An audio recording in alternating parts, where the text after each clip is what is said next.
We often treat love like a finish line. We meet someone, we fall in love, and we assume that once we've gotten to know them, what they like, what they dislike, their stories, their scars, that the work is done. But the truth is, real love doesn't stop when you know someone. It deepens when you commit to learning them over and over again, because people change. Not always dramatically, but they evolve. And the best lovers, the ones whose relationships stay rich and alive, are the ones who don't fall in love with a fixed idea of someone. They fall in love with their partner's unfolding, with their becoming, with their complexity. Think about it, you don't stay the same, do you? You have seasons. Some seasons, you're more confident, some more anxious. Some seasons, you're full of energy and dreams. Others, you're quietly trying to survive. Why would we expect our partners not to change if we ourselves are in constant motion? Love is not a conclusion, it's a curriculum. That simple shift in perspective changes everything. We often approach relationships like a goal to be achieved. You meet someone, connect, fall in love, and once you've reached a certain level of comfort or understanding, you believe you've arrived, as if the destination is knowing the other person fully, mastering the dynamics, and settling into a routine. But that mindset turns something living into something stagnant. It assumes love is a one-time achievement rather than an ongoing process. Real love isn't something you figure out once and then maintain. It's something you study, engage with, and grow through daily. Like any true curriculum, love asks for your attention, your humility, your willingness to learn, unlearn, and relearn. It doesn't care how many relationships you've been in before. Each person is a new subject with a language, history, and emotional blueprint that can't be skimmed or summarized. You don't get to skip ahead because of past experience. No cheat codes. No fast forwarding through the awkward or uncertain parts. You show up every day, not as a master, but as a student, and that's where most of us stumble. We think we graduate once we've said, "I love you," or moved in together, or even built a life around shared habits. But what we often do is stop learning. We assume we know our partner because we've memorized their coffee order or can finish their sentences. But memorization isn't understanding, and routine isn't intimacy. You can share a bed, a bank account, and still have no idea what's going on in your partner's internal world. Because love doesn't thrive on autopilot. When we stop being curious about each other, we stop growing together. When we stop asking real questions, what scares you lately? What are you dreaming about? What do you need that you haven't been able to say? We stop evolving with them. And instead of love expanding, it begins to contract. Disconnection doesn't usually show up in dramatic explosions. It arrives quietly in the form of emotional assumptions, unanswered questions, and unnoticed changes. Imagine if a teacher stopped learning about their students halfway through the year, stopped adjusting to their struggles, their pace, their hidden strengths. The classroom would become a place of misunderstanding and boredom. The same thing happens in relationships when we stop adjusting our lens, when we stop treating our partner like a dynamic human being who is always in motion, not a static personality frozen in time. Love as a curriculum means you don't just celebrate the easy to love parts. You learn to understand the confusing parts. You don't avoid conflict, you explore it. You don't hide your own evolving self, you bring it forward and say, "This is me now. Can we grow through this together?" It means holding space for change rather than resisting it. It means recognizing that the learning never ends. Not because your partner is difficult, but because they're human. If you truly love someone, you don't just fall for who they were when you met. You commit to learning who they are becoming. That means staying open when they surprise you. That means being willing to update your expectations. That means continuing to ask questions even years in, especially years in. You choose to stay in the classroom, not because it's easy, but because the learning itself is love in motion. So, no, you don't reach a point in love where you know enough. You reach points where you can go deeper, where new understanding is possible, and where intimacy becomes not just a feeling, but a result of your continued willingness to study each other's hearts. Love isn't a final exam you pass once. It's a curriculum that never ends, and the best relationships are the ones where both people stay enrolled. Curiosity is the highest form of commitment because it means choosing to keep exploring someone long after you've met them. It says, "I'm not just here for the version of you I first fell in love with. I'm here for the version you're becoming, too." So often in relationships, people assume that once they've learned the basics, likes, dislikes, habits, routines, they've reached the peak of understanding. But knowing someone's favorite song or how they take their coffee isn't the same as knowing their inner world. True curiosity dives far below the surface. It listens to what's said, and even more importantly, to what isn't. When we're truly curious about someone, we stop relying on assumptions. We resist the temptation to say, I know what they meant, or I already understand how they'll react. Instead, we remain open. Curiosity doesn't wait for a crisis to start asking questions. It asks them in the calm, in everyday moments, in the pauses where connection has the chance to deepen. It's easy to be curious when things are new and fresh, when everything is still unknown. But real commitment is choosing to remain curious even after years together, when comfort tempts us to assume rather than explore. The reality is people are not fixed. They're fluid, ever-evolving, shaped by experiences that don't always get voiced. Your partner is not the same person today that they were a year ago, even if they look the same and follow the same routines. Life changes us. Internally, we grow, we grieve, we dream, we doubt. Without curiosity, all those inner shifts go unnoticed, and slowly, love becomes outdated, not because the feelings are gone, but because we've stopped updating our understanding. Curiosity in a relationship is not about interrogation. It's about attentiveness. It's not, what's wrong with you? It's, what's going on inside you? It's showing up with the kind of presence that says, I care enough to keep learning you. That kind of attention builds trust. When someone feels truly seen, not just for who they were, but for who they're becoming, they begin to open. Vulnerability grows in the soil of curiosity. So does safety. So does intimacy. When we stop being curious, we don't just miss out on our partner, we miss out on connection itself. Emotional distance often begins where curiosity ends. You stop asking how they're feeling. You stop noticing the quiet cues that something's off. You stop leaning in. And then you wonder why the spark faded, why the conversations became shallow, why the silence started to feel heavy instead of peaceful. The truth is the absence of curiosity slowly kills the emotional heartbeat of a relationship. Curiosity is also what keeps love alive through conflict. It allows us to see beneath the frustration or defensiveness and ask, what's really happening here? Instead of reacting, we investigate. Instead of blaming, we seek to understand. Curiosity turns disagreement into discovery. If he changes your wrong into, help me understand why you feel this way. That shift is what commitment looks like, not in the grand gestures, but in the small, daily decisions to keep learning someone's story. Being curious is not just about knowing your partner better. It's about loving them better. It says, I'm not here to fit you into my idea of who you should be. I'm here to meet who you truly are again and again. That's the kind of love that breathes.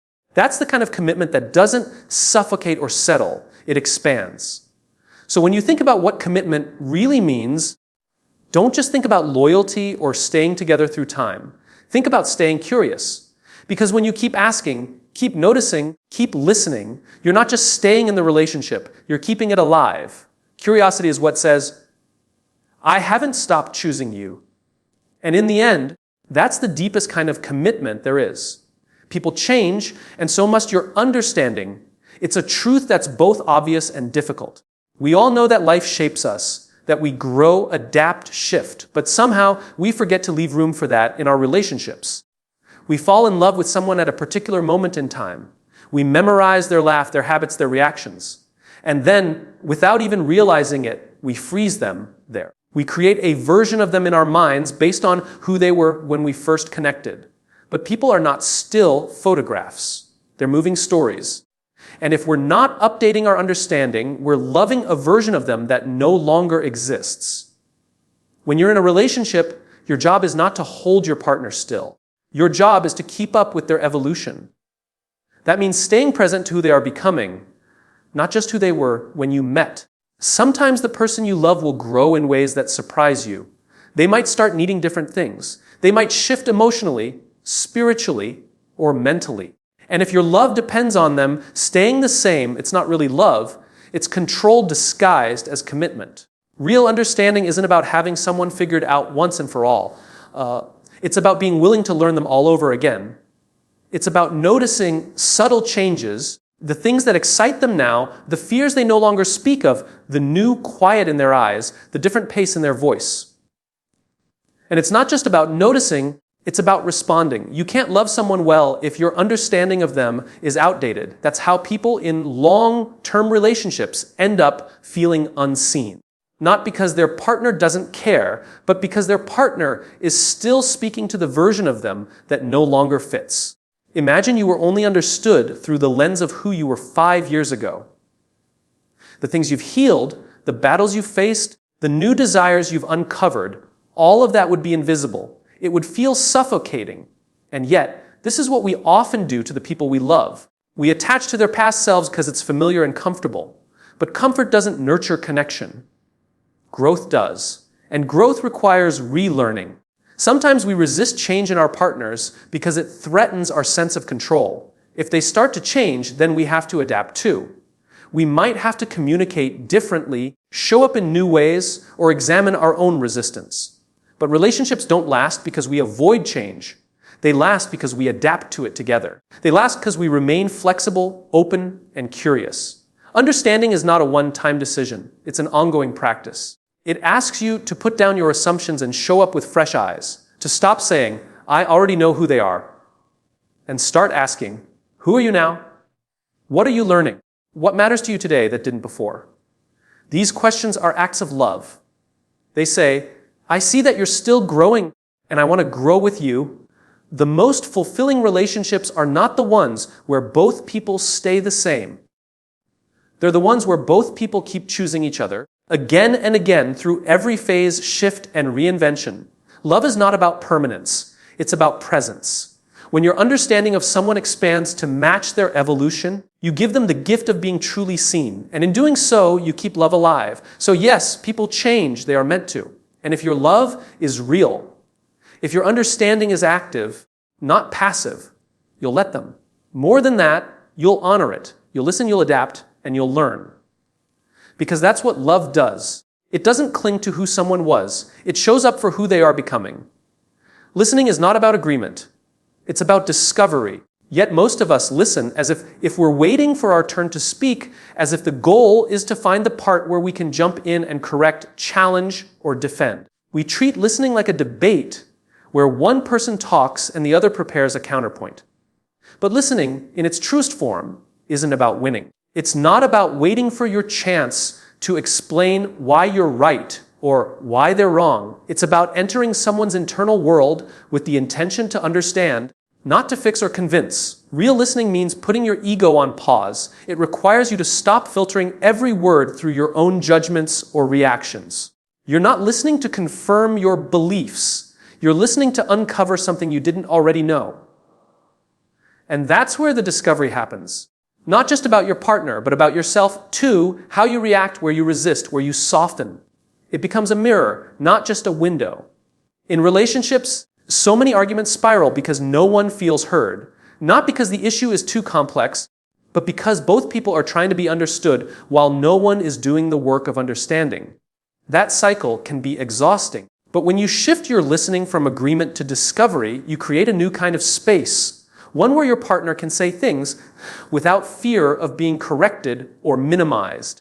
And in that space, deeper truths emerge. Vulnerability thrives when it doesn't feel like it has to fight for room. Listening in this way doesn't mean you have to agree. You don't have to nod along or pretend to feel the same. Discovery is not about pretending. It's about presence. It's about saying with your attention, "I may not relate to this, but I want to understand why it matters to you." That kind of attention is rare. And that kind of emotional safety is powerful. Most people aren't asking for solutions. They're asking to be seen. They're asking, "Can I show you this part of me and still be safe here?"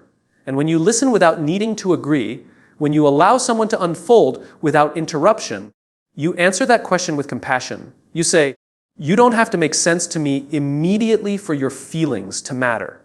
Listening as discovery also teaches you to sit with discomfort. Sometimes what you hear will challenge your view of the relationship or confront something you thought was settled. But that's not a threat. It's an invitation. It's an opportunity to grow together rather than growing apart. When we shut down uncomfortable truths, because we don't agree with them, we stop the flow of trust. But when we stay open, even in discomfort, we make room for connection that's real, not just convenient. To truly listen is to slow down, to stop multitasking, to stop thinking 3 steps ahead. It's about being here, not just physically, but emotionally. And it's in those quiet, unguarded moments that people begin to open. They say what they've been afraid to say. They reveal what they've been carrying. Not because you forced it, but because you listened long enough for them to feel safe enough. At its core, listening is an act of love. Not romanticized love, but mature, grounded love. The kind that's willing to sit in silence. The kind that's more interested in understanding than in being right. When you listen to discover, you don't just gain insight. You give your partner the experience of feeling known. And in a world full of noise and distraction, that kind of presence is one of the rarest and most healing gifts you can offer. Familiarity breeds assumption, but great lovers fight that instinct. It's human nature to seek patterns, to rely on what we think we already know. Our brains crave efficiency, and once we've spent enough time with someone, we begin to predict them. We finish their sentences, anticipate their moods, and think we've got them all figured out. But in doing so, we often stop seeing them clearly. We replace presence with autopilot. We stop asking questions because we believe we already have the answers. And over time, what once felt intimate becomes mechanical. The spark fades, not because the love is gone, but because the curiosity is. Assumption is the silent killer of emotional connection. It tells you, you don't need to ask how they feel. You already know. It says, they always react this way, so there's no point in exploring it further. But people are not static. Even the most consistent partner has inner shifts that are invisible to the naked eye. They may smile the same, show up the same, follow the same routine, but inside, they may be carrying something new, something unspoken. When we assume, we stop checking in. We stop exploring. We stop making the effort to understand who they are now. Familiarity without intentional curiosity turns love into routine, and routine into distance. One day you wake up next to someone and feel like you don't really know them anymore, not because they've changed overnight, but because the assumptions you made slowly replace the questions you used to ask. You used to wonder what made them happy, what they dreamed about, what hurt they carried. Now you just move through the motions, assuming that what worked yesterday will still work today. But great lovers resist that drift. They don't confuse history with depth. They understand that the more familiar you become with someone, the easier it is to overlook their inner world, and so they double down on curiosity. They keep asking, not out of doubt, but out of devotion. They say, I know we've been through a lot together, but I also know there's more to you I haven't seen yet. That mindset is what keeps love alive. Not grand gestures, not perfect compatibility, but the ongoing willingness to truly see one another again and again. Great lovers don't take presence for granted. They don't assume they know everything their partner is thinking or feeling. They make space for updates, for new dreams, for fresh fears. They recognize that yesterday's understanding may not be enough for today's version of their partner. And they don't take it personally when the person they love evolves. They welcome it. They expect it. They honor it. Assumption also kills communication. When you believe you already know what your partner will say, you stop listening fully. You interrupt. You finish their thoughts. You filter their words through old arguments and past hurts. But when you listen without assumption, you create room for something new to emerge. You give them the freedom to be more than who they were yesterday. You allow them to surprise you. And that surprise is often where intimacy lies. The truth is, even in the most committed relationships, you never stop getting to know someone. There is always more to uncover, always a deeper layer, always a new edge to explore. But only if you fight the instinct to assume, only if you choose to keep asking the quiet questions, only if you remember that love is not a map you master once. It's a landscape that's always changing. So yes, familiarity is inevitable. It's not the enemy. But assumption is, the couples who last, the lovers who stay close, not just physically but emotionally, are the ones who refuse to coast. They stay awake to each other. They keep learning, keep adjusting, and keep seeing. Because they know the moment you stop being curious is the moment you start growing apart. Learning is loving in motion. It's the heartbeat of every relationship that remains alive, evolving, and real. Love isn't a static feeling, It's a daily practice, a series of conscious choices. And at the center of that practice is the act of learning, not just about facts or preferences, but about the person in front of you in all their emotional, psychological, and spiritual layers. When you choose to keep learning your partner, you are showing them, through action, that you are still invested, still curious, still committed. It's love in motion, not just in memory. In the beginning, learning comes easily. Everything is new. You're hungry to know their story, their quirks, their wounds, the shape of their laughter, and the sound of their silence. But over time, we settle. We assume we know enough. We file them under understood, and we slowly stop asking, stop listening deeply, stop noticing what has shifted. But people are not archives, they're constantly unfolding. And if you're not learning them as they change, you're slowly losing touch, not because the love has died, but because the connection has stopped moving. To learn someone is to love them in a way that breathes. It's dynamic. It says, I'm not just here for the version of you I first met. I'm here for all the versions you become.